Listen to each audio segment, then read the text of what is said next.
दोस्तों कैसे हो आप सभी। उम्मीद है आप सब अच्छे होंगे। आज अपन एक टॉपिक डिस्कस करेंगे विटामिन डी से। ठीक है दोस्तों, विटामिन डी टेस्ट, जिसे विटामिन डी 25 हाइड्रोक्सी टेस्ट भी बोलते हैं। ठीक ठीक है दोस्तों, लेबोरेटरी में इस प्रकार से लिखा जाता है। ठीक है, अपन देखेंगे इसकी कमी से क्या होता है, कौन से स्रोत है इसको प्राप्त करने के लिए। ठीक है दोस्तों, और इसकी नॉर्मल रेंज कितनी होती है, सब अपन डिस्कस करेंगे इसी वीडियो में, तो वीडियो एंड तक देखना। ठीक है, तो सबसे पहले देखो अपन, ये एक रिपोर्ट है। ठीक दोस्तों, लैब रिपोर्ट है किसी पेशेंट की।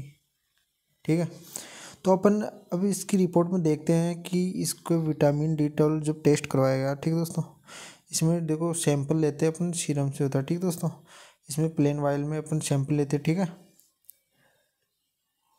प्लेन वायल में सैंपल लेकर फिर लेबोरेटरी में टेस्ट किया जाता है। ठीक दोस्तों, एक किस में आता है, इम्यूनोलॉजी में आता है। ठीक दोस्तों, सीरम। ठीक है दोस्तों, इसे प्लेन वायल या एसएसटी ट्यूब में भी ले सकते हैं। ठीक है दोस्तों, तो अपन अभी इस टेस्ट में देखते हैं इसकी नॉर्मल रेंज कितनी होती है। ठीक दोस्तों, जैसा कि इसमें अभी रिपोर्ट में दे रखा है, नॉर्मल रेंज इसकी 75 से 250। ठीक दोस्तों, नैनो मोल पर लीटर। ठीक दोस्तों, यह normal range laboratory wise change देखने को मिल सकती है।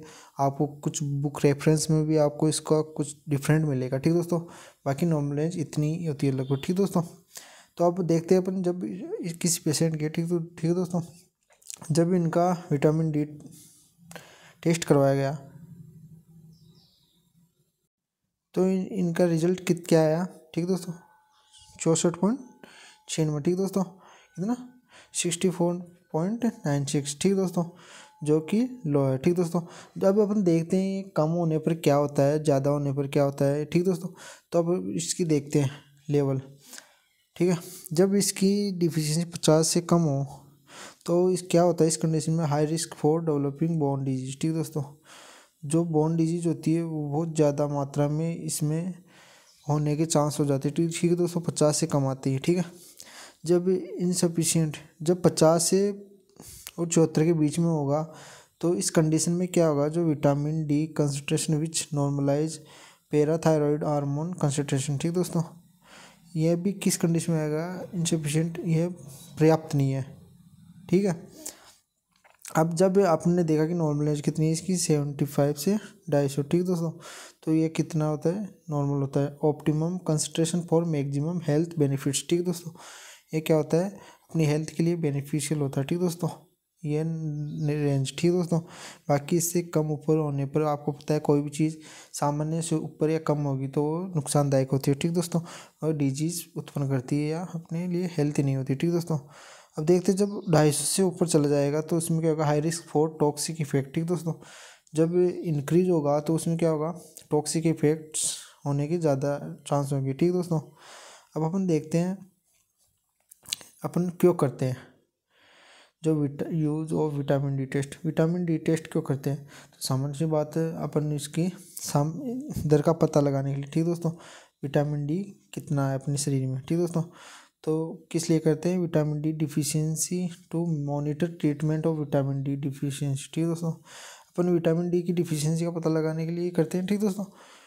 एबनॉर्मल कैल्शियम, फॉस्फोरस और पैराथायरॉयड हार्मोन लेवल। ठीक दोस्तों, जब अपने क्या होता है, कैल्शियम की मात्रा कम होती है, फॉस्फोरस की। ठीक दोस्तों, जो ये किस लिए ज़रूरी है, अपनी बोन्स के लिए। ठीक दोस्तों, बोन के लिए। ठीक दोस्तों, तो बोन डिजीज और बोन वीकनेस, ओस्टियोमलेशिया। ठीक दोस्तों, आपको बताता हूँ। ठीक दोस्तों, विटामिन डी की कमी से, ठीक दोस्तों, बच्चों में कौन सा रिकेट्स रोग होता है। ठीक दोस्तों, और एडल्ट में देखा जाए तो क्या होता है, ओस्टियोमलासिस। ठीक दोस्तों,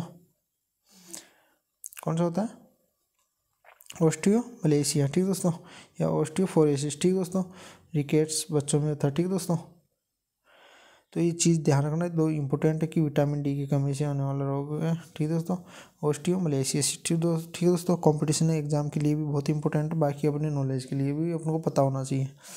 और बच्चों में कौन सा होता है, रिकेट्स। ठीक दोस्तों, रिकेट्स और ओस्टियोमलेशिया। ठीक दोस्तों, दो याद रखना आप कि विटामिन डी की कमी से होने वाले रोग कौन कौन से, रिकेट्स और ओस्टियोमलेशिया। ठीक दोस्तों, अब अपन देखते हैं डिक्रीज लेवल किन कंडीशन में होता है, जब अपन इन डिक्वायर्ड एक्सपोजर टू सनलाइट, जब अपन सूर्य पर्याप्त रूप से अपन सनलाइट नहीं लेते। ठीक दोस्तों, अपन को सुबह की कच्ची धूप में इनको आधे घंटे तक बैठना चाहिए। ठीक दोस्तों, कम से कम 15-20 मिनट तो बैठना चाहिए अपन को। ठीक दोस्तों, तो अब अपन देखते हैं डायरेक्टरी डिफिशियंसी। ठीक दोस्तों, अपन खाने के अंदर अपन अच्छा खाना नहीं खाएंगे जिसमें अपने क्या हो डाइटरी इन्वॉल्व हो, ठीक दोस्तों, विटामिन डी इन्वॉल्व हो। अपन देखेंगे कौन कौन से स्रोत होते हैं, ठीक दोस्तों, कौन सी डाइट अपन को लेनी चाहिए इसकी डिफिशियंसी दूर करने के लिए।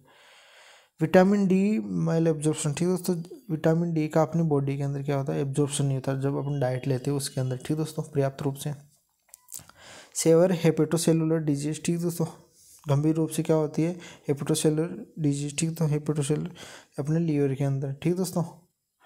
नेफ्रोटिक सिंड्रोम, ठीक दोस्तों, नेफ्रोटिक सिंड्रोम जब अपने होगा तो उस कंडीशन में भी अपन को विटामिन डी क्या कम देखने को मिलेगा, ठीक दोस्तों। अब अपन बात करते हैं विटामिन डी, ठीक दोस्तों, इसको विटामिन D2 और विटामिन D3, ठीक दोस्तों, लैब के अंदर इस प्रकार से अपन को 2 पार्ट में देखने को मिलते हैं, ठीक दोस्तों। अपन बात करें विटामिन D2, ठीक ठीक दोस्तों, इसके लिए अपन को जिसे क्या बोलते हैं, एर्गो कैल्सीफेरॉल, ठीक दोस्तों, एर्गो कैल्सीफेरॉल, ठीक दोस्तों। इसके स्रोत की बात करें, इसके क्या स्रोत है, प्लांट फूड्स, मशरूम हो गया, फोर्टिफाइड हो गया, ठीक तो फूड जो धूप में उगे हुए पौधे हो वो अपन को लेना चाहिए, ठीक दोस्तों। विटामिन D3 की बात करें अपन, जिसे क्या बोलते हैं, कोलियो कैल्सीफेरॉल, ठीक दोस्तों। इसके स्रोत क्या होते हैं, सोर्स क्या होते हैं अपन को, एनिमल फूड, मछली, अंडा, दूध, पनीर, फिश ऑयल, ठीक दोस्तों, ये अपने सोर्स हो गए, ठीक दोस्तों, इसकी डिफिशियंसी दूर करने के लिए, ठीक है। अब अपन जैसे आपको एक बार रिपोर्ट वापस दिखाता हूँ एक बार, ठीक दोस्तों, ये अपनी रिपोर्ट है, ठीक दोस्तों। अब आपको इसमें कुछ समझ में आएगा, ठीक दोस्तों। इसकी 50 से कम होते ही हाई रिस्क में हो जाएगा, ठीक दोस्तों। नॉर्मल के लिए अपना कितना होना चाहिए, 75 से 250 के बीच में, ठीक दोस्तों, जो कि अपने लिए बेनिफिशियल होता है। और 250 ऊपर होता है अपने टॉक्सिक इफेक्ट्स हाई रिस्क हो जाएंगे होने के, ठीक दोस्तों। और फिर विटामिन डी कंसनट्रेशन विच नॉर्मलाइज पैराथाइड हार्मोन कंसनट्रेशन, ठीक दोस्तों, नॉर्मल रेंज अपनी देख लेना। और बाकी रिजल्ट्स इस प्रकार अपन देखते हैं जब भी अपने विटामिन डी का टेस्ट करवाते हैं, ठीक दोस्तों। उम्मीद आपको अच्छी लगी वीडियो, लाइक करना, कमेंट करना, शेयर करना।